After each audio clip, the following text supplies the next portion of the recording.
Thank you very much, guys. Next up is our fourth game of the day, Millennium versus Alliance. And before we get into this match, we sat down with Millennium to hear how their AD carry Creaton found his calling in League of Legends and quickly took his talents to the pro level. I grew up in a small city in Poland, Kozienice. I was always a kid that was going outside, playing sports with my friends. I started to sit in front of PC at age of 14, I guess, something like this. I made level 30 pretty fast, and I made 2300 ELO like instantly. At this point I realized that I could actually achieve something in this game. I'm a calm person, even if I'm like on a tilt in solo, if I lose 10 games in a row, I just prefer to stop playing instead of losing and losing and losing more. He has a great personality. I don't know how to describe it. He's calm in game, but then out of the game he's really like a crazy guy, and I love that. He was just a new guy for me when I joined, and yeah, he was like instant my friend. I think I don't have a lot of fans, like I'm not that kind of star, but I have really great fans.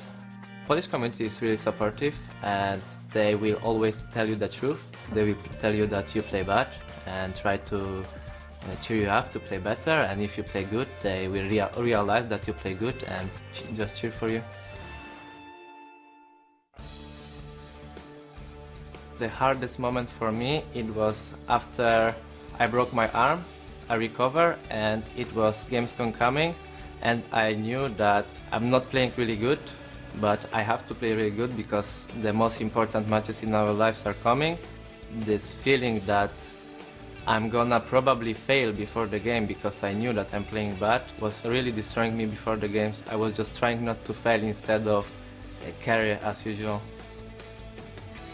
With like more time, it's getting funnier and funnier for me. If someone would tell me that he broke his hand by door, I would laugh. I told him like the door was like 3k ELO and don't fight him. The door attacked me. He can 1v1 like every single LCS player, but not a door. He's seriously the best mechanical AD carry I've seen. When you sit like behind him and you saw like the team fights, it's just amazing what he can do. Basically, he's overall a really good AD carry. So I would love to play on World Championships. It's my main goal in League of Legends. In the last split, I thought that I'm like one of the best AD carries in the LCS. Right now we have a lot of great players, and it's really hard to stay on top. My teammates are trying to motivate me to play more and more and more, and we're just playing. It's kind of like a routine, but when World Championship is coming, I have to be in my best shape of my life and just prove myself on the stage. I'm gonna practice as hard as I can, and I know that there will come a point that I'm gonna become a better player. Really great look into Creaton and really his life there and the way that he's got into League of Legends. And I think he nailed it though right at the end that he needs to step up here for Millennium if they're going to pick up some wins. Yeah, especially if you contrast his performances from this split, barring one Lucian, to last split when he was playing Vayne. I distinctly have flashbacks of Lissandra top lane in his Vayne just tearing teams apart. I'm sad I haven't seen it from him as much this year. Well, there is still Vayne in the game, so we may see that Vayne coming out. But yesterday, Millennium lost a game to the Copenhagen Wolves after starting fairly well. They had a small kill lead, they got a few early towers, but they never really took a hold and a control of the game. Yeah, Millennium once again performed well in my opinion, but unfortunately they had another team composition that didn't have strong initiation. In order for Millennium to actually force objectives, they needed to find kills or picks, and they couldn't do it. Kurt played Fizz, but this time he was not able to burst anyone down. And very importantly, they didn't have a team comp that could buy him enough time for him to really do anything, going 4-4-4. And on the other side, Alliance actually picked a whole new set of champions yesterday. Irelia in the top lane again for Wicked, Wukong in the jungle, Sivir AD, and Morgana support. All picked for the first time here for Alliance. It was an incredibly dramatic game as well, with the swings in control from one team to the other. But overall, Alliance were the team that edged it out. Yeah, now Alliance actually had a very strong early game. They got themselves kills, towers, and dragons. But then, unfortunately, Shook was caught out a few times. This cost Alliance a Baron and an inhibitor. but they didn't get down on themselves. They followed by getting SK Gaming kills after kills. SK were caught out of position. It allowed Alliance to capitalize by grabbing the reins back. They went 19, 11, and 54 in their game yesterday. And I think after Alliance secured the first dragon and the first tower, they didn't touch a single tower until the endgame team fight, which happened at 34 minutes and 46 seconds on the clock. And then they ended the game 1 minute later. So there was a period of like 25 minutes where they didn't touch a single big objective. Yeah, and junglers are important for these teams as well. When Shook or Aranea perform well, the teams are winning, but this isn't always the case for these two players. Yeah, you're exactly right. Their respective teams got off to rocky starts this split, but both have plucked together a few wins along the way. If you compare their numbers, they are very similar. Arenea's got a 57% kill participation, while Shook has 61%. For this game, the jungler that has the more positive impact could determine the outcome of the game. And I use my words positive impact intentionally because Aranea and Shook have a habit of being caught out of position. Caught out of position. Let's have a look, though, at the starting lineups here. Starting on the blue side with Millennium. They are Kevin in the top lane, Aranea in the jungle, Kerp in the mid lane, the AD carry and support are, of course, Creatine and J-Ree. And, of course, on the red side, it is Alliance. Wicked is up top. Shook is in the jungle. Froggen is in the mid lane. With Tabs and Nif has the AD carry and support. So as we move into Champion Select then, where are we looking for the bans specifically in this one? What's the focus going to be? We talked about the junglers. Is that where they're going to be aiming? So LeBlanc is going to be a very important one first before the junglers because both of these mid laners like to play that champion. Yeah. I think both junglers have fairly deep champion pools. We've seen the Elise being pulled out, we've seen Wukong, we've seen Pantheon, we've seen Evelynn on the side of Aranea. So any number of those could be key. I almost wonder if we may see bans elsewhere in other positions because of the fact that we've seen these junglers sort of diversifying their champion pools in recent weeks. Will they see an Irelia ban? Is Wicked going to have his Irelia banned away from him for the first time in over a year, since Season 2? Don't think so. I think the Irelia was good yesterday, but I think it was because it was in a matchup where he had time to farm against the Dr. Mundo. So unless we see a lot of top lane bans, I'm not expecting it to be taken off the table. I think one that we can definitely highlight is going to be the likes of that LeBlanc. See mid lane bans already going out. Kassadin also has to be a consideration here. Well, you're not wrong on that one. Kassadin banned by the red side. Who would have thought it? Thresh was taken away from J-Ree as well. And as you said, the mid lane, in fact, 3 mid lane bans. Kayle, Ziggs, and Karthus all aimed at Froggen. We did see Karthus banned against Alliance yesterday by SK Gaming. Kind of surprised it a little bit, but if you dig a little bit deeper, it became clear that obviously Alliance had been practicing that in scrims. They also banned out the Varus against them, so that'll be interesting if that comes on the table for Alliance. I think this might be a jungle ban. I think with Elise and Evelynn open, those are options for Alliance to consider. And we did talk about how both of these teams may stray away from those junglers, and we talked about it, how important LeBlanc was for both mid laners. Fizz is still up and available. It's something that Millennium have run multiple times in the past, and it is something Kerp will consider if Alliance don't pick too much CC to lock him down. Yeah, and we see there the first pick actually for Millennium was Lucian. Interestingly enough, if you look at Tabs, and I think we mentioned this before the game yesterday, that actually when they win, his scores are pretty incredible. In fact, he's not really died all that much in their wins. If I look at his scores, 403, 926, 507, 607, 7110. Tabs doesn't die when they're doing well, so we'll see what AD carry he comes onto with Lucian gone. For Alliance, their picks were the Renekton for Wicked in the top lane, and Shook's going to get the Elise. So in terms of the picks that we're expecting for Tabs, I think Caitlyn has to be the obvious choice. Lucian and Caitlyn are the sort of go-to AD carries at this point in time, and it's something that Tabs has played a lot of as well. His Caitlyn mechanics, if I can use that word, his positioning is very, very good as we've gone later in the split. Earlier on, he was doing a few silly things, and it got him caught out of position. What I'm interested to see is where Alliance goes for their mid laner, because we know Orianna is still up and available, something Froggen's played before. And Nivea, he's actually played this split, and with so many mid lane bans, I wonder if one of these players might not go for a Gragas. It is an opportunity. Wow, are we going to see Hecarim coming back in here? Aranea did play a lot of him in the summer split of the 2013. Just forget what I said, because it's Evelynn. Something that we have already seen Aranea bringing to the table and worked decently well for them. In fact, their win against SK, he played an Evelynn, which didn't have a massive scoreline, but he did all the right things there. Yeah, and when they played against Gambit, it was RNA's Evelyn that went, I think, 4-1 in the early stages of the game. He did very, very well, but unfortunately, he was the only form of initiation. I keep calling out wave clear and initiation because they are two very crucial things at LCS level. And right now, Millennium don't have any way of actually starting a fight. I wonder if either J-Ree or Nif are going to go for the likes of the Annie or the Leona because both supports are still up. Well, Annie may just be that choice. Sivir was locked in, so they've got one half of that duo. And will they take then the Annie for Nif in this one? He's played a whole host of supports himself. Morgana, of course, the one that he pulled out yesterday, which worked so very well for them. But this time around, it's going to be Annie Sivir. And what will that actually leave here on the table for Millennium to be going for? It's looking like Gragas and I was going to say Vayne, but that wouldn't make much sense since we've already got Lucian as the first pick. Yeah, I think just highlighting Vayne for fun at this point in time. The Leona is locked in. Now, this is great for Millennium because their last few games, they have sort of stalled in the mid game. They've earned themselves leads, and then they've just been unable to actually lock themselves a good, a clean team fight. We highlighted the fact that Gragas was still available. This is a safe pick for Curve, and I think now that it's locked in, the Millennium composition does a lot of things very well.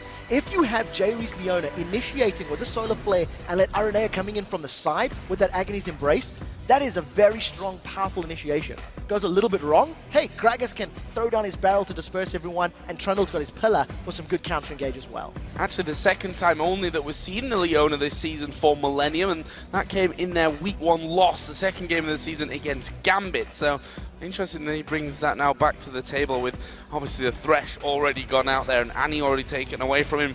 What are Alliance going to bring to the table now? This is the pick for Froggen. Is he going to go for the Anivia or is he going to go a different direction? My instinct actually says Anivia might not be bad in this situation. You've got zone control, and Orianna could be a possibility as well. And I really don't know what Froggen's going to be thinking about. Yasuo has been banned, I think, 6 times up until this point against Froggen. It is open and available. Nobody else can give a knock-up. He's locked it in. So we are going to be seeing Froggen on Yasuo. Now, this is going to be very difficult for Froggen because he is going to be responsible for his own knockups right now. There's not a lot of other displacement on his team. So if Froggen doesn't get ahead in lane, team fights are going to be incredibly difficult for him to get a very good last breath off. And this is going to be the first time that we actually see this season Froggen on a melee fighter champion, you know, one that's going to dive in there. He plays, you know, your more traditional APs in the mid lane, the Gragas, the Orianna, Kayle, and obviously Anivia as well that he's brought to the table. So interested how he does with this Yasuo. It's funny because you look at the bans against Alliance, and for the first week, he was banned in pretty much every single game against them. But even when it was open a little bit later on, he didn't bring the Yasuo to the table. And this time, they've not even got any knockups in the team to help him out. So it's quite a weird combination that Alliance have gone for. Because they've got that Yasuo in the mid lane, if you look at the rest of the composition, with Elise, with Renekton and Sivir, they're very mobile. So they may want to be running around a lot to cause those fights, as opposed to a Wombo combo with his ultimate. Well, we're going to find out on that one. Very excited to see that Yasuo in action. And we're just a moment away from the match. So let's check out the voting. According to LOLesports.com, 65% of you are calling this one in Alliance's favor. 65% interesting there because it's an even week, and we know that Alliance apparently can only win when it's an even week. Yeah, I've got a lot of tweets over the course of these last 2 days basically saying mathematics and statistics do not lie. And statistically speaking, the odds are in Alliance's favor. They won their game yesterday. They were losing for 20 minutes. They lost an inhibitor. Yeah. They lost a Baron. But then all of a sudden, the power of the even week allowed them to pull back, forced SK to stay when they shouldn't have. Yeah, some even odds favoring person is apparently looking down on them to make sure that they do well in these even weeks. And it is also Froggen's birthday today, so we should mention happy birthday to Froggen. No pressure on you on your birthday, on an even week where you've never lost on an even week. Bringing Yasuo into the game for the first time. But here we go then. We are going to jump into game. It's Millennium versus Alliance. How is this one all going to go down? Alliance looking for a win. As we said, they've not done well. I mean, it's kind of hit and miss for them. Unfortunately for them, the super week that we started off with 4 games was on the even week. So they lost 4 right off the bat. But since then, well, I think hit and miss is the right way to describe Alliance's performance. With this team comp, as long as Alliance don't get hit by every single one of Millennium's abilities, the mobility and the skirmish power of their champions should allow them to quite literally run rings around Millennium. Now, Millennium have got stronger initiation. With that Leona on their side, the Solar Flare is a much safer, longer range initiate for Millennium to basically count on. We're looking at Alliance's side, and they're going to be relying on a Flash Tibbers in conjunction with the movement speed from Sivir. So I think team fights, if, like I said, Alliance do not get caught by a multitude of Millennium's abilities, I think they have the tools to kite and run around Millennium to win fights. I'm interested to see Froggen's wind walls in these as well, because he can block, well, pretty much everything that Gragas can throw your way. We know he likes walls. He plays Anivia. He's famous for his Anivia, and he's good at walls. So that could go working for him. Yeah, Karthus was banned as well. Wall of Pain with that champion, so he knows how to aim them. What I think is going to be very difficult for Millennium, now that we're about to get the laning phase underway, is Creatine and J-Ree are going to have such a difficult time dealing with Annie and Sivir. Annie is the longest range support in the game right now. She's got an incredible auto attack range. In addition to the stun potential, you can zone a champion like Leona very effectively. We'll see how far forward Nif actually plays this, because he's got the tools to control Creatine and J-Ree.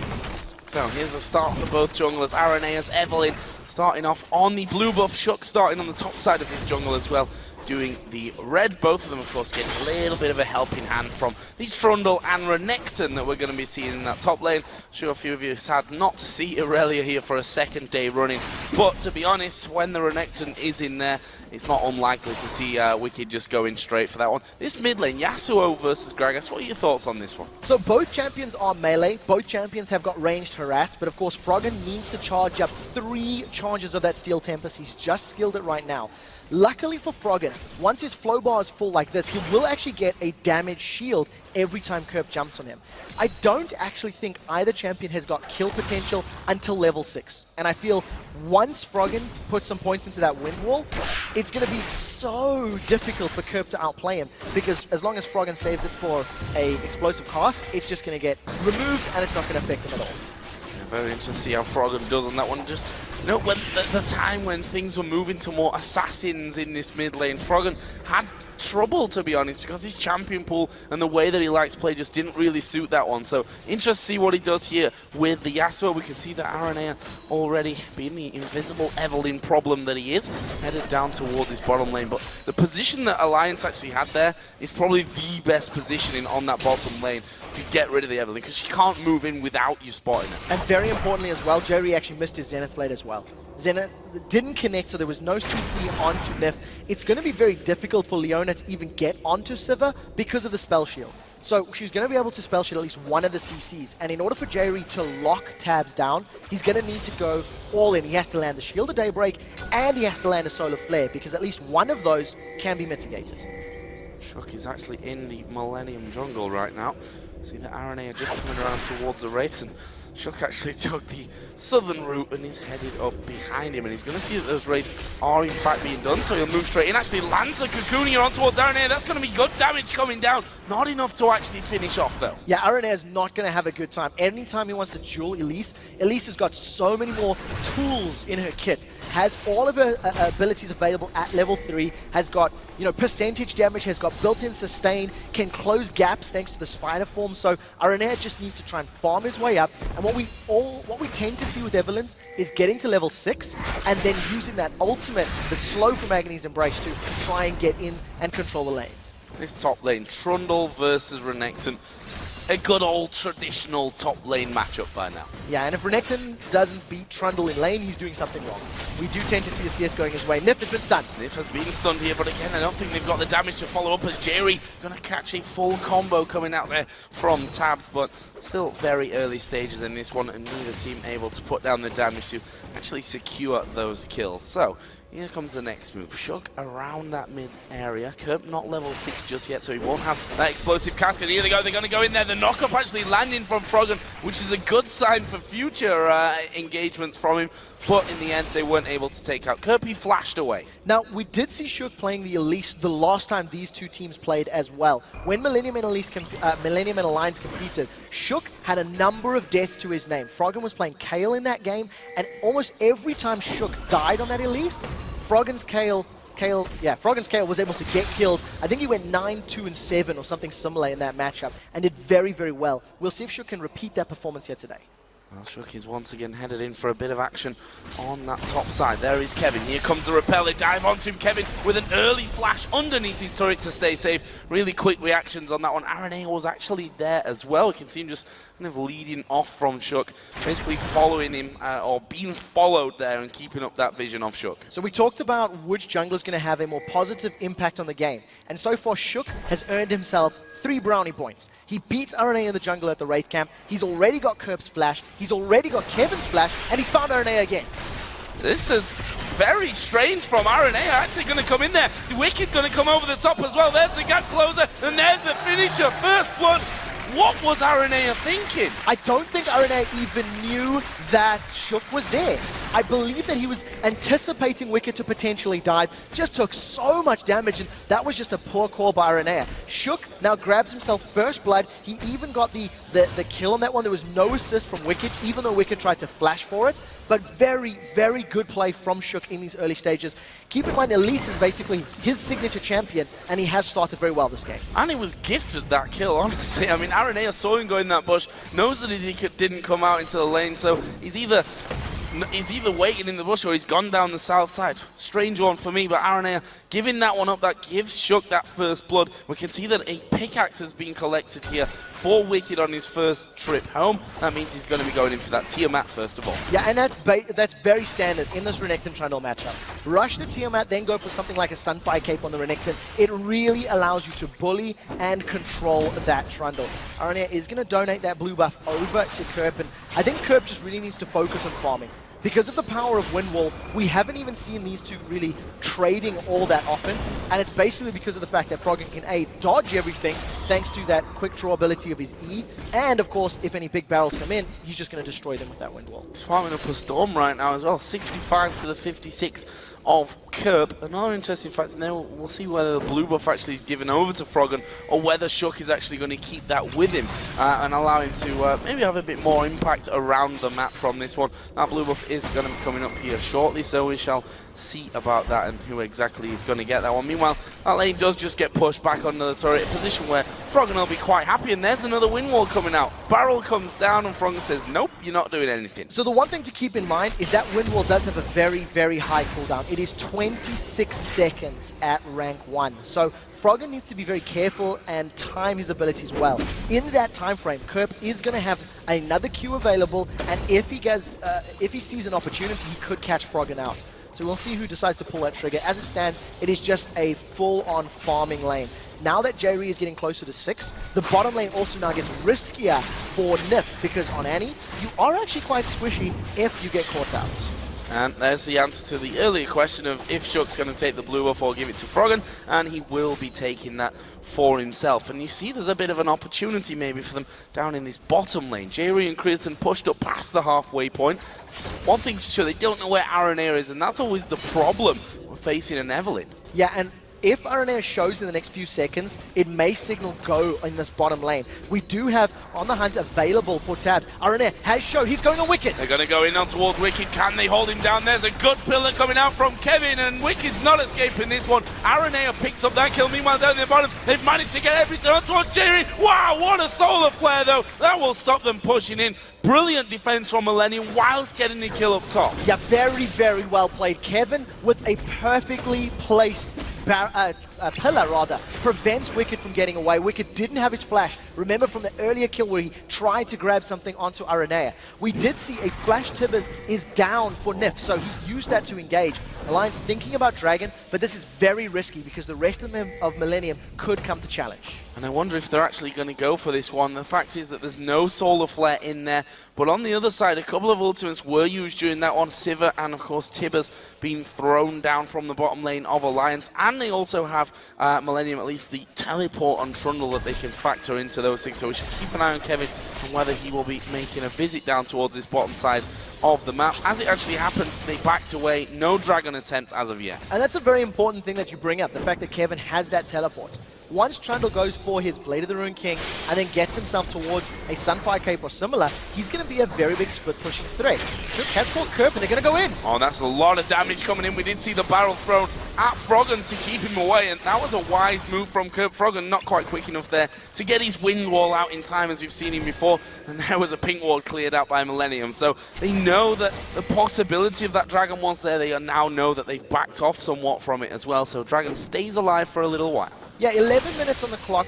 Both Millennium and Alliance have had good Dragon control games, and they've both had poor Dragon control games. I think that with the fact that Millennium have got such a strong 5v5 with the Leona, with the Dragons, with the Trundle, Alliance need to be in a very, very strong position if they start Dragon off. Because if they get surrounded, if a teleport comes in or Solar Flare locks them up in the pit, that's going to be a lot of dead Alliance members. So Alliance needs to be very, very safe in their decision-making in that area. Now, Kevin, obviously, with the help of Aranea in this top lane, are able to secure a kill, and actually gives the Vamp Scepter and a Chain Vest here for Kevin early on. So he's kind of split in where he's initially going with his build. We see that they've started off Dragon, but there is a ward there currently, and they're going to teleport to it. Here comes the rest of Millennium. Who are they going to go for? They're all over the place right now, and Arenea's going to get focused very, very low. He actually did flash into the rest of his team. Kevin's taking up. Here comes a Batman from the back. Kurt blows up one of them. Can they get any more? Shook is surely going to be chased and finished off, and it will be a double for Gragas and Kurt. Millennium open themselves up the Dragon. The Solar Flare didn't even connect particularly well, but because Alliance have got a stronger team in those situations, Alliance just got split apart, and once Kerp joined the party, he grabs himself some kills. We talked about the fact that Alliance needed to have kills, or they needed to be in a controlling situation in the pit. They had neither, and they just got melted. Their team is not as strong in those enclosed spaces, and Millennium played that one perfectly. And Kerp is hammering away on this middle turret. He's going to have a fresh wave of minions coming down. Not sure he's going to have the damage to actually finish off before Yasuo gets here. But it's a good chunk of damage done. The top turret did go down there as well for Alliance. That was the first one Kerp's in trouble. of the game actually coming in, and he will be in a little bit of trouble here. Possibly. There's the knock-up. There's the ultimate. Kerp throws his barrel out, which will knock Wicked into the turret. And here comes Aranea from the side. He's not got much mana here, Aranea. I was going to say, needs to be real careful. Oh, the cocoon from the side. Froggen getting the kill there with the Steel Tempest. And now all of a sudden, Alliance, if they want to, they could go for the tower. Instead, they decide that blue buff is up and they want to try and deny that one. We see a couple of pings. They're going to tower dive. All of a sudden, Arenea's in trouble, but running in heals, he's going to get away quite cleanly. There's not even a raid camp to jump to, so Shook's going to take a couple extra turret hits. And that's interesting because now they don't get the tower and they don't get the blue buff instead. Well, let's see about this, because he might get another tower. The bottom one is being hammered away at by both Tabs and Nif. There's no one really in immediate range to stop this one from happening. That will fall, and it will put Alliance 2-0 up in turrets. They get a blue buff as well here for Shook. So one of the questions that I had earlier about whether Froggen gets it or Shook, this time around they can possibly at least both get it. Yeah, and what you tend to see whenever you go for those invades and steals is that the jungler will smite it away. You reduce the risk of a steal. Alliance eventually got hold of that blue buff thanks to the kills that they got in that middle lane. I think trying to chase kills down in Aranea and just keep him shut down for as long as possible. Alliance, 2 kills on the board, one of them on the jungler, one of them on Froggen's Yasuo. He's got his static shift completed. Once Froggen gets his Infinity Edge, that's when he becomes absolutely terrifying. Because of the passive of Yasuo giving you that double critical hit chance, you get to 100% thanks to the runes and masteries that he's picked up as well. And he's going to be getting that blue, as I mentioned just a little bit earlier on as well. Or not. I'm just telling lies. Froggen actually... Whatever. Fair, it goes looked over like to it. Shook. It Yeah, looked I like thought it. they were going to do that one, but actually what they're doing is coming down to this bottom lane, which Millennium have a ward already in that tri-bush, so they're going to spot them out there. They're not going to be losing any members down on that bottom side, keeping it safe, and they'll have even seen that Froggen and Shook backing away from that one, and even now coming back into that bottom lane. So Froggen's just coming in to defend this wave. You see that Tabs wanted to back away. He had enough money to finish that Bloodthirster, grab himself the attack speed dagger as well. And thanks to the fact that Shook moved to the middle lane, he was able to defend. Big Wraith gets stolen away by Kerp as well, so Shook not even, rather Wicked not getting his hands on it. Overall, I think Alliance are doing well for this stage in the game, but they need to avoid getting caught up in those big team fight areas. As it stands, Millennium's composition is better at it. They just have more tools to work with in 5v5s. Aranea is going to try his hand at another gank on Wicked. Wicked doesn't have flash either. And Aranea does have his ultimate available. Have they got the damage here? This is a Renekton that's rushed Tiamat. It's not a tanky Renekton that we might see in other times. And the pillar goes down. He's going to pop his ultimate, but he's not getting out of that one. Kevin picks up a kill. And to be honest, Wicked has just had no impact in this top lane. They've controlled him. No, Kevin and Aranea just made that look so easy. Even though Wicked has given himself a small CS lead of 25, he's got 2 deaths to his name, 1 kill for Kevin, 1 kill for Aranea. You do have to give him credit for at least securing the tower. So if or when Alliance decide to push around the map, that objective is no longer there for them. But because of the fact that Alliance have got those 2 towers, that's the only reason their gold is still a little bit ahead. Millennium with a very good gank in that top lane. Yeah, and the scary thing is that Millennium haven't taken any turrets yet at this point in the game. So once they start to fall, that gold swing is going to be coming in. And the other thing that could influence that is the fact that Dragon is coming up once again here in less than 2 minutes. And we've already seen that Dragon has drawn in the big fights in this game. Now, Alliance need to have learned from that previous Dragon fight. Alliance cannot afford to start it off again without having full vision. And if they are on the Dragon, play it like you play Baron. Peel away from it the moment you see a member of Millennium there and try to take them down. I mean, we've seen Jay Ree and Pearson coming from the bottom lane in that previous engagement. Alliance have the tools to find a quick kill and then fight with more numbers, but they need to be very quick on the trot. Wicked, after dying there, I said he's only got that team out, which was true at the time, but he was obviously sitting on quite a boatload of gold because he comes back in with Giant's Belt, Chain Vest, and a Negatron Cloak in there as well. On the other side, Sunfire Cape is finished off for Kevin's Trundle along with the Cutlass as well, so he's going up to that pretty standard Blade of the Ruined King as well. We're at this point in the game now that Kevin has hit the item threshold and the level threshold where the lane bullion strength of Renekton has now been mitigated. Because of all of the ability points that Kevin has got in that frozen domain, the fact that he can subjugate the tanky stats of Wicked, and he can chomp to reduce his attack damage, Kevin all of a sudden now has control of this lane. So we'll see if Kevin can make the additional CS up and try catch back up to Wicked, but as it stands, he's doing a very good job in a lane matchup that was against him from the start. Will Froggen take the bait here on the bottom lane? It's Creaton who's farming himself up there, and Froggen just sits back and says no. Oh, Zenith Blade missing there from Jerry. That would have set them up nicely to have a go at Froggen. In the end, if it doesn't land, you can't really do much about that one. So that's the second time we've seen Jerry trying to make it happen with Aranea waiting in the wings. What I like from Millennium is that they're not committing once it misses. They do back away.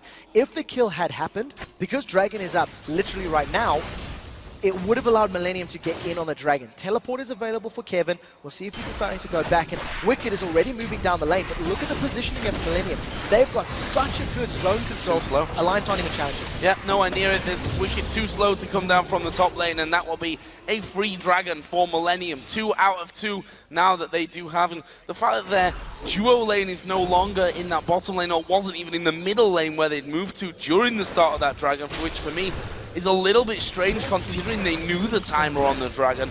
Not planned out maybe as Alliance were looking for. Something we've talked about in the past, that their objective control rotations and general calls have not really been all that strong, and that's a good example of it right there. Perfect example of it. Unfortunately, Alliance responding too late. Even after the showing, even after Millennium tried to get a kill on Froggen, there was no alarm bells going, oh, hang on a minute, Dragon's up right now. So, fortunately, Alliance, they don't get control of the pit. What we do see from the rest of Millennium, though, is they seem to be quite happy stalling this game out and extending it. And I think it's a smart decision. Trundle is going to scale very, very well. Kerpon Gragas is going to do incredible amounts of damage in the late game. Think back to Battle of the Atlantic, where he threw the barrels out against, was it CLG if memory serves correctly, and just melted them. He popped them with a good combo. And Alliance, they are not going to be super strong in a tower siege situation. Alliance want fights in large open spaces where they can kite and dodge Millennium's abilities. Yeah, they're not going to have much to offer under the towers, are they? That's for sure. A little bit of poke here and there, but not really all that much for Alliance. So we'll see about that one as things develop. We're about to hit the 20-minute mark, so let's run down the gold and how it stands. Currently, there's not a big difference whatsoever. It's around about 400 gold separating them. Alliance do have the turret lead, though, on that one, so as soon as those turrets are leveled up, it's going to give Millennium the edge. In terms of the power that the teams have, they need to play different games. I think Millennium have got a slightly better split pusher with a teleport Trundle, but they have less effective assassins. I think that if Yasuo, Elise, and Annie get on a target, regardless of who it is, there's very good kill potential. All of a sudden, Wicked is in trouble as here comes Aranea. He's in trouble again in the top side, and he's going to be caught out. He puts his ultimate down, but that's not going to be enough to keep him alive. Kevin picks that one up. a third time, just completely caught out there. Meanwhile, down at the bottom, we see a lot of pings coming in. Actually, Alliance have been spotted from this one. Jerry going to get ulted on by Froggen. Can he actually get away from this one? He's used the Solar Flare. He's Zenith blades out on towards Shook and then flashes over the wall. It's all about the Cocoon. Where's the Cocoon? The Spider, and the Cocoon does land. Froggen picks it up. Shook was able to 1v1 Creatine. All of Creatine's HP is missing because of the damage Shook put down. He's got a Haunting Guise and Sorcerer Shoes already completed. While that was happening, Froggen jumped onto Jayuri instantly, and Alliance, as we talked about, have got very good assassins. They've got burst damage, and they can shut single targets down. What Alliance need to do now is figure out how to get onto the objectives. Aranea is doing good wave clear in the mid lane, and at the end of the day, Kevin got the tower up top, so losing Jayuri for flashes from Alliance plus a tower, I think Millennium will be happy with that trade.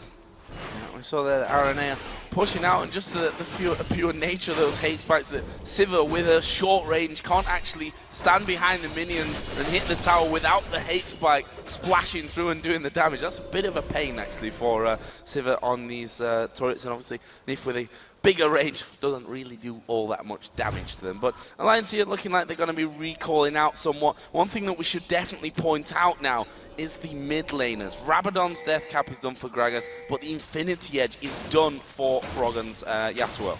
Now, the fact that he's got the Infinity Edge is a very big power spike. He's going to have basically guaranteed critical hits right now. It should be at 100% thanks to his runes and those 2 items.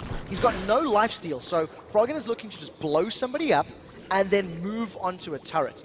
If you think to yesterday's game, Millennium ran a composition with Elise, Renekton, and Annie. They had 3 of the 5 picks. They had Fizz in the mid lane, another assassin. And the problem for Millennium was at this stage of the game, the 20 to 40 minute mark, they had no way of starting a fight.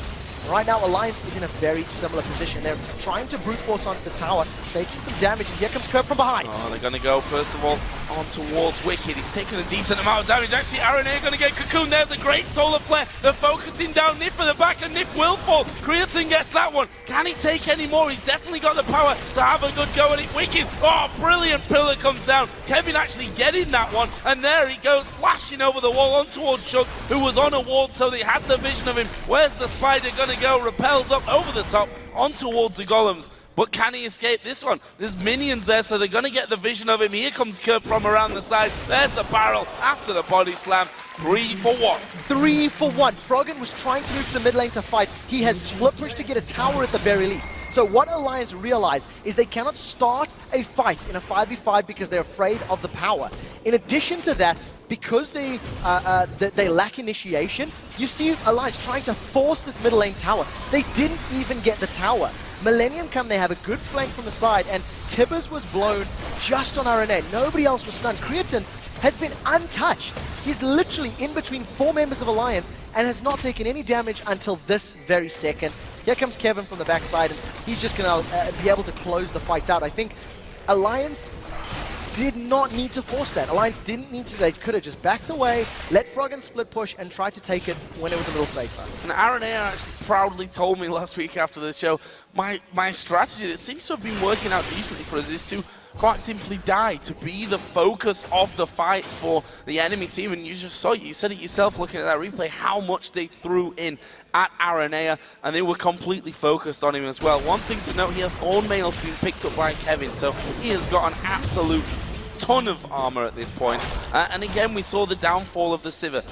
Tiny range trying to hit those turrets leaves her in complete easy Solar Flare range, or not just Solar Flare range, but everything really that Millennium have got to start off. Everything range. It's a new phrase. We're going to coin it. That Thornmail is also very important because Renekton, Yasuo, and Sivir do rely a fair amount on their auto attacks. Yasuo is going to be throwing out those Steel Tempests, but in between his Steel Tempests, he's going to be casting a lot of abilities to deal damage, and the Thornmail is going to reduce all of that physical. So very good item pickup. I think Kevin's going to need or want more HP before he becomes super unkillable. But this is something that Alliance is also lacking that we haven't really touched on yet. There is a severe lack of magic damage.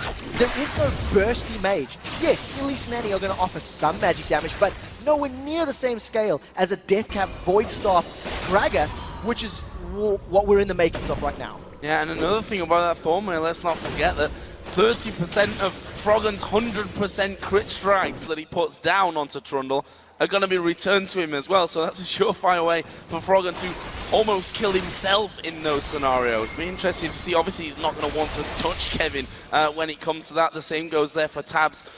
So we'll see once it comes towards these next team fights. Right now, Froggen is pushing down this top lane, trying to push it up once again, but we're going to see Gragas actually coming across the side here, which is going to say, nope, you're not going to go through, just stop that wave. So watching the way the game is being played out now for these last 5 or 6 minutes, if memory serves, when Alliance played against Super Hot Crew, Froggen was on Kayle, and Alliance couldn't win team fights. They weren't strong enough to challenge the Super Hot Crew. They weren't really in a position where they could pick fights. So what Froggen did in that game was try to split push solo. He left the rest of his team to sit in a 4-on-4, 4-on-5 situation and said, I want towers, I want to try control the map. And that's what Froggen seems to be doing. For a long time now, he's been in that bottom or the top lane just farming. He's got a fair number of towers. I mean, he's down towards that inhibitor turret in the top lane, but it's not really offering him a huge amount of control. RNA is in trouble. Yeah, face check into that one, and he might just have to actually got no flash to burn from this one in the end, though. There comes Kevin around the side, the troll pillar coming in, and Shook can't chase on any further. But again, risky times for RNA, but he has got the Randuins in there now, so he's a little bit tankier than he was before. Only against physical damage. True story. Because all of that damage Shook just put out was magic, and RNA lost 60% of his HP, but he's got no MR. I mean, he's got armor boots, and he's got, I don't even know what that amp term is going to become. We'll see what he decides to work towards. But at this stage, at this point in time, Shook can deal damage. Froggen's been caught out. Yeah, you killed yourself, Froggen. That's not good. RNA comes around the side. Is he going to chase over the top? No, Froggen's got away. Creatson's actually coming in from this one, though. He will go over the top of the wall. The repel from Shook brought him back on towards RNA. He'll pay the price. Oh, he flashed straight in towards the ultimate out of JRE. The Zenith blade caught him in the end. It's a 1-for-1 trade. Both junglers dead. I don't understand the flash, though. I mean, he was definitely going to go down. I don't know if he was just trying to deny the kill credit to Creatine or maybe just reduce an assist, but at the end of the day, he gets taken out, gets dropped in that situation, and now Alliance, they do get a 1-for-1 trade jungler for jungler. Froggen gets away, and we've seen Wicked trying to get towards the turret in the bottom lane, but unfortunately, wave clear for Millennium is just too strong, so it's not going to happen this time. We see that Froggen up to 304 CS, quite a way behind our new record, which I believe was 684 or 5, somewhere around that ridiculous region. Actually, that was put up by Forgiven in their game yesterday for the Copenhagen Wolves. Let's see if we get anywhere near that level in this one. We're 28 minutes in currently. Millennium holding on to a lead, but it's only a 2,000 gold lead at this point. It is a small gold lead. You have to remember that Millennium have had dragon control, Alliance are a tower ahead, and in terms of those the gold difference, it is made up from the CS. Every single one of the lanes for Alliance is slightly ahead, barring the supports, and even that isn't a particularly big deal right now. But Froggen, he needs to have a bigger impact on this Yasuo. We've seen him controlling the waves and controlling the towers fairly well, but his last breaths haven't necessarily netted him the kills that we were anticipating. And because he's got nobody else on his team to actually synergize for those knockups to make it easier to get a last breath, you have to question the thought process behind that pick in this composition. And speaking about that, all that physical damage that the Alliance have here, we see that actually the Warden's Mail is now added in there for Kevin as well, so he's going to have, well, a boatload of armor.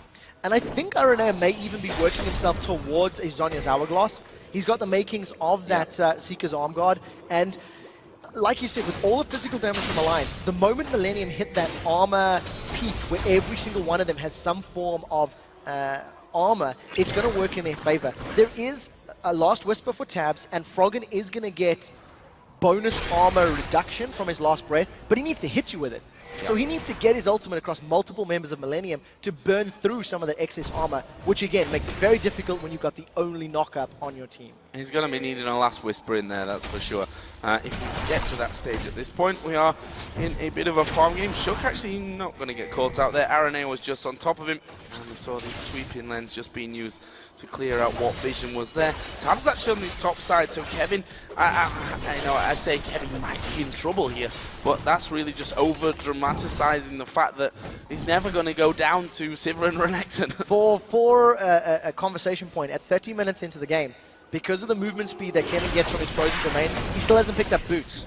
He's been running across the map barefoot right now, and you still can't catch him or lock him down because of the power that Trundle has. And you know what? Alliance haven't even tried. Here come Millennium, look for Solar Flare. Oh, that was a really good Cocoon coming out, but look at this, the Troll's got his pillar down, that means Shook is all trapped up. It's a good repel to get himself out of there, but the barrel won't save him. Nif is going to be chased down, RNA is in the middle, underneath the tower, he will kill Nif. I'm not sure that Alliance can push back. Look at Froggen though on the map, he's pushing down towards the inhib turret, and Tabs here, he's trying to stop them recalling, they can't keep up with that because of Kerb's barrels. Are we going to see them coming around? Look at Froggen, he's come towards the mid lane. Is he going to wait for someone to come back? They're not going to come actually, they're just going to recall. Tabs had his spell shield, he didn't even use it against the Gragas barrel. Millennium forced the fight and they make it work. They grabbed themselves 2 kills. Unfortunately, they didn't have the minion wave to work with them, so they couldn't sit and try to push for a tower. In addition, because of the pressure that Froggen was applying on the inhibitor turret, it forced Millennium to respond. They needed to send somebody to deal with him, and that allowed Alliance to, dare I say, get away only losing 2 kills. Yeah, they didn't get anything, but it didn't really do any damage onto that tower though either, so slightly unfortunate. It did stop Millennium from, I guess we could say, sticking around there and pushing anymore, but nothing really more than that here from Froggen. He's just looking for those setup kills once again. Kevin's definitely not his target. We've seen that over and over, that he's not the man for Yasuo to be focusing down, although that Bloodthirst is going to help him out a lot more in that respect now. We've moved to that kind of slow, but further into the point of the game where if you make a mistake, you're going to lose a couple of men, and that, unfortunately, 32 to 40 minutes into the game means a couple of towers and possibly inhibs. What I would like to see Millennium doing, they have 4 sweeping lenses, so I think they have 2 options available to them. Get control of vision in and around Baron and the red buff side of Alliance, and then try to force Alliance to respond to a Baron play. Once Alliance move in, then you can throw down the Solar Flare, use the Explosive Cask, and try grab some kills. Alternatively, what it looks like they're doing now, they can siege up. Yep. I think these are the 2 tools that Millennium has that Alliance have very little answer to. Look at the Gragas barrel, completely zoning Alliance away. Unless Alliance throw themselves in, which they can't because Froggen's not with them, it means Millennium can basically grab themselves an inhibitor on fight. Oh, Nip getting caught out and absolutely destroyed there by the culling coming down, and Team Kirk going to take a lot of damage here. Throws his barrel out towards Tab. Look at Wicked. He was supposed to be the tank, but now he's dead. Shook falls to low. HP Tab's as low as well. There's a repel, but he can't go anywhere. They did pick up the 1 kill on towards Aranea. Are they going to get any more? Froggen has taken down the inhib turret there. Here's Trundle coming back for it, and he's going to have a go at Froggen here. And honestly, he's winning this one out. He's doing so much damage. There's the ultimate. It's not going to do diddly squat. Kevin goes low. Froggen's low. Pillar comes down. Kevin gets the kill. Life steals back up the minions. There is Tabs going down as well in the base. Millennium have just got an ace out of nowhere. They've grabbed themselves an inhibitor as well, and you have to think that Froggen did well in that fight. If he had a Last Whisper, he would probably have won, but he doesn't have one in his inventory. We did see the armor penetration working in his favor, and that massive shield from his passive at level 18, which he is. It's 690 damage that it blocked. Worked done in his favor. Unfortunately, not going to be enough to allow him to actually pick up the kill.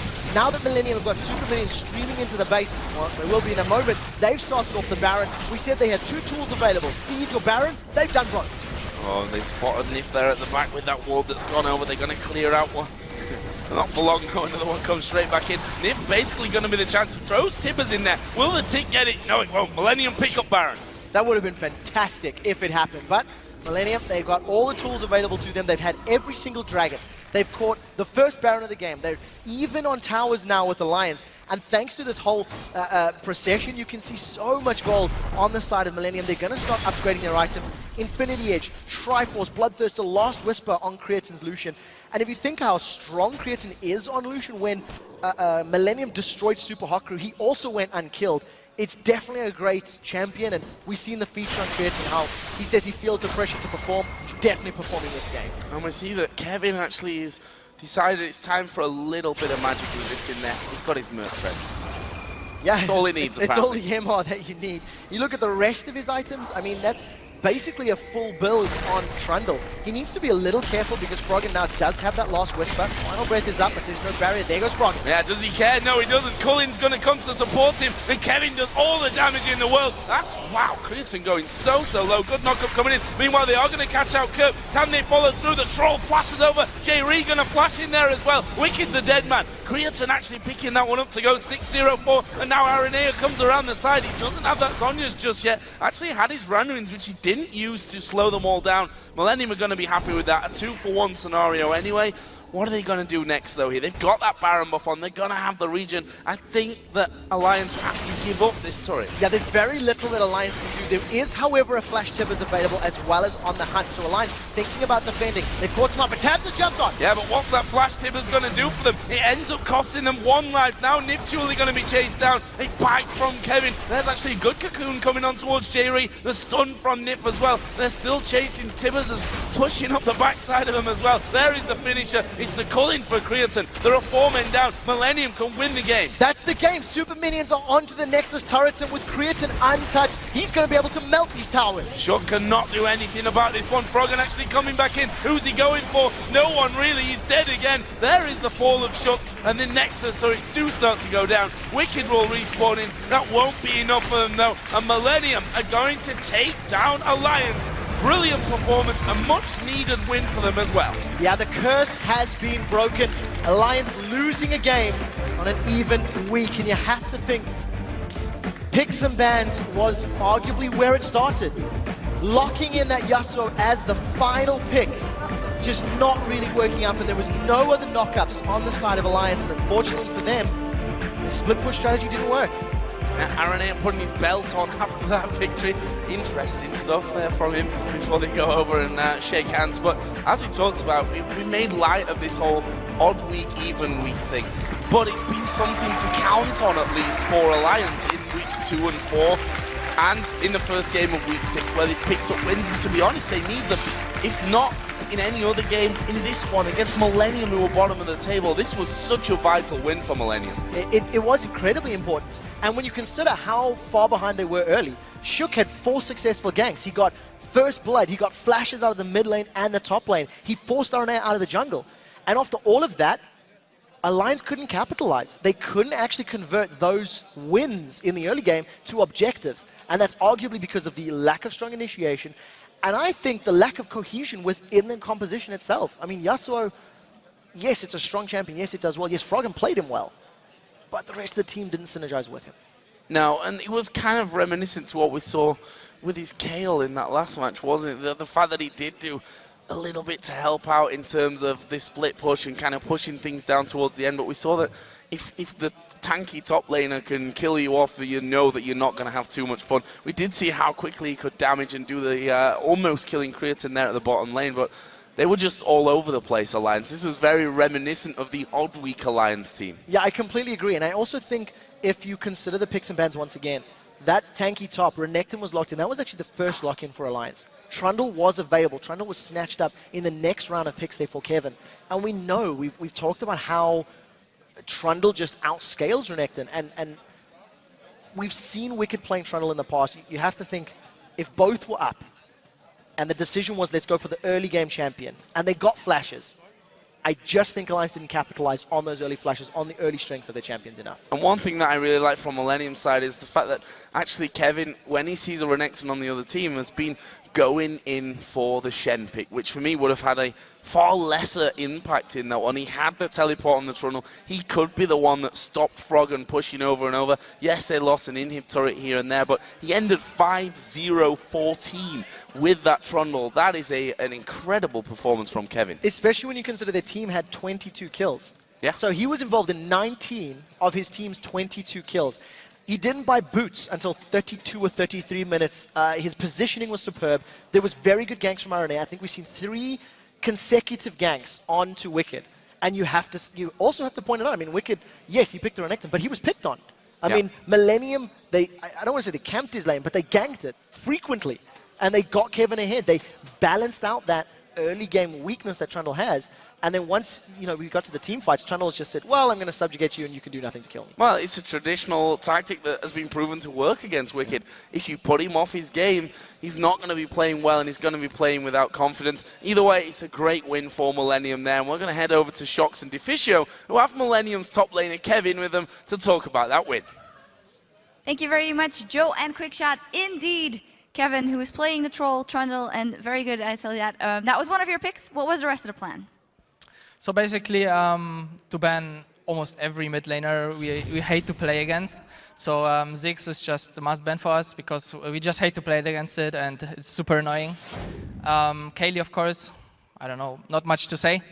And what was our last ban? Oh, it was actually, they banned Kassadin.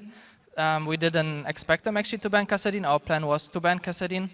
And yeah, the Karthus ban was just because people banned yesterday Karthus versus him. So we just banned it. What about the Yasuo pick then? Because it's often been banned against Froggen, but we haven't actually seen him play it. What do you think when he actually locked it in? And also despite the fact there was no other knock-ups. So we didn't even thought too much about Yasuo. Like we completely maybe forgot about him because for us he isn't something special anymore. Like they didn't have any knock-up to follow him up. They just played him as split push, and I was just at some point so fat that I just could 1v1 him easily. So we didn't have a concrete plan versus him or something. They just picked it, and we just tried to counter it as much as we can. Tell me about that 1 versus 1 moment when Froggen was going for the inhibitor once again. He likes to do that. It was very close. Yeah, like we were just pushing, and we saw Yasuo. Like I was already telling, if he comes, I will TP, I will TP.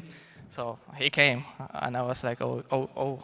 And I didn't have anything up. Like I had maybe I had only my flash up, I think. So I was actually worried a bit that I won't beat him. But we just fought, and then I even misclicked my E. So I wanted to do it behind him, but he jumped at this moment. And I don't know how my auto attack hit him and killed him. So my heart was just beating really hard, and I was like just so happy that it didn't turn out the other way. Well, okay. About the 1v1s though, early in the lane versus Renekton, you had some issues. Talk me through the matchup of Trundle versus Renekton. So the matchup is normally early, always the favorite is always Renekton. This time actually I got kind of surprised from the Doran's Blade.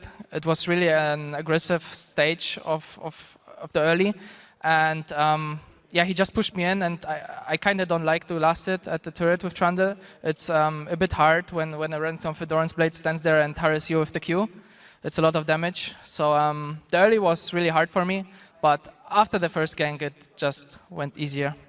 And then I'd actually like to know more general top lane picks, because we've seen Shen, Irelia, a lot of new things, Jax, we had the Aatrox. What do you think about all these new champion picks, and which one do you actually prefer the most? I prefer the assassins most, like Jax, Irelia. Like they were always my favorites already from season 2. So I would love to see that meta again, and I hope it will go this way. But if the enemy picks like a Renekton or something, you just have to pick a Trundle or another tanky one. So I hope it will go like that with Irelia and Jax, because I just love these champions. Oh, we hope so too. And then the last question, how do you think it's going with your team now overall? If you look at the standings, what is possible now with the trends that are going on? So there are still 14 games left. It's just a half time. So we still have a lot of games in front of us where we can turn everything around, like everything can still change. So we'll just try to do as much as we can for that. We always go somehow 1-1 in a weekend. I don't know, first game we lose, second we win. We will try to just change that and just improve everything we can. Okay, well, thank you very much. Congratulations once again. And now we're going to head back over to Joe and Quickshot to see how today's games have affected the table. Thank you very much, guys. And that wraps up week 6 here in Europe. So let's have a look at where the teams now stand. In first place, Roccat, despite their loss earlier on, are still first place at 10 wins, 4 losses. Then we have Gambit in second with 9 for 5. Then following on that is Fnatic, SK Gaming and the Super Hot Crew all tied for third with 7 wins and 7 losses. And that, by the way, if you didn't already know, is a 7-game losing streak for Fnatic. Yeah, beating every team in the league, only to lose to every team in the league. It's a phenomenal story. Next up, we have the Copenhagen Wolves, who are in 6th place at 6-8. They've had a perfect week. We'll see if they can keep it up next week. And then at the bottom of the table for yet another week, Alliance and Millennium. They are tied for 7th at 5 wins, 9 losses apiece. And with 8 games, 8 teams, and 40 players to look back on, we'd like to single out these 5 who went above and beyond in their positions this week, starting off in the top lane with Freddy122. Yeah, he grabbed himself 196 average CS in 20 minutes across both games. He brought out the Aatrox this week, played Dr. Mundo as well, going 1, 4, and 2. Yeah, and in the jungle, the man that really stood out and played an incredible game for SK in their win today, Svenskeren. Yeah, he picked his own OP champions in the jungle this week to be a part of the 79% of his team's kills. He's gone 5, 3, and 10 on the week. He played Elise yesterday, he played Pantheon today, and I love his Pantheon. Probably the best ganking Pant in the league. Ganking pants, always good. In the mid lane, we have Jesus, who, when are people going to start banning Ziggs against him? Hopefully next week. He pags his Ziggs stats once again, going 7, 3, 7. Played it twice, and as we've already highlighted, his Ziggs is phenomenal. Played it 5 times in total this league. And then in the AD carry role, the newly crowned Farm Master, Forgiven. Yeah, set a single game CS record at 658. To be fair, that's just because the game was incredibly long, but it's what they wanted to do. He did it with style. He goes 12, 0, and 8 on the week.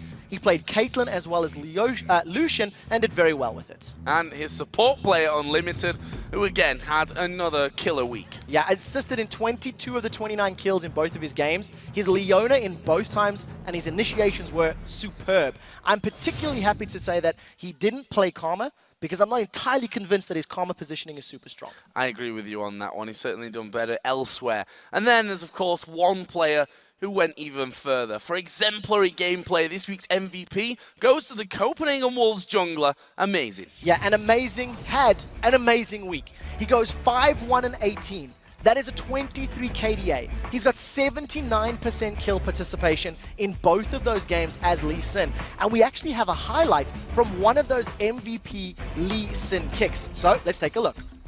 So again, it was such a aggressive move, now going even further. Wow, superb stuff from Amazing there, landing the kick onto Peke, following straight across and on towards Yellowstar, just punting him back in towards the team.